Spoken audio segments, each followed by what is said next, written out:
A hydraulic power steering system employs a rotary valve interposed between the pinion driving the rack and the steering column. The rotary valve regulates the pressure distribution between the left and right halves of the hydraulic cylinder in which we've turned the steering rack. Pressure changes in both chambers generate a pressure differential that is converted into a force that generates the steering assistance required.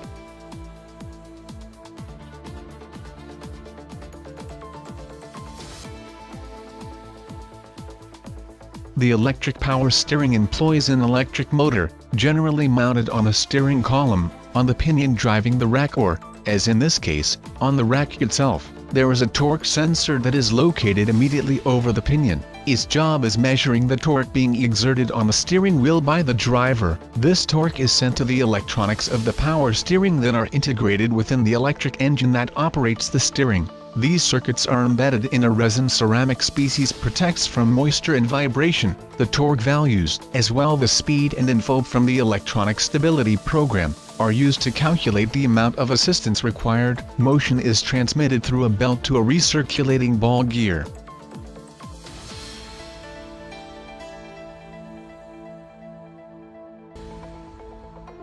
Active steering was a technology introduced by BMW 5 Series in 2003.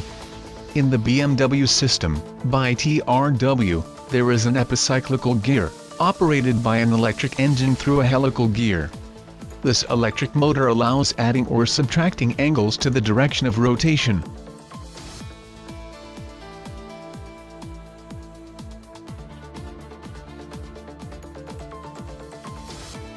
At low speed, the electric motor supplements the rotation of the driver. In this mode, it behaves as a conventional steering response with only 2 turns lock to lock.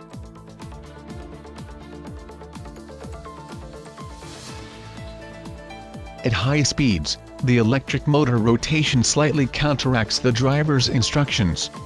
In this situation, the steering behaves as if almost 6 turns lock to lock, and the driver has a feeling of precision and stability.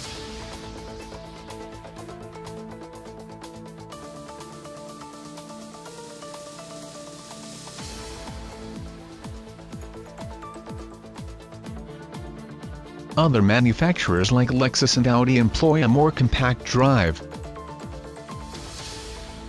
Based on an engine of trains of elliptical waves. Despite its complex name, the operating principle is very simple.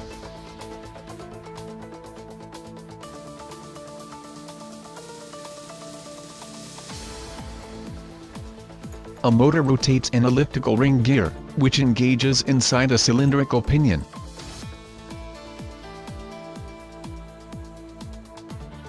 The difference between the length of the perimeter of the ellipse and the circle makes. For every full rotation of outer ellipse, add or remove a little twist to the inner cylinder.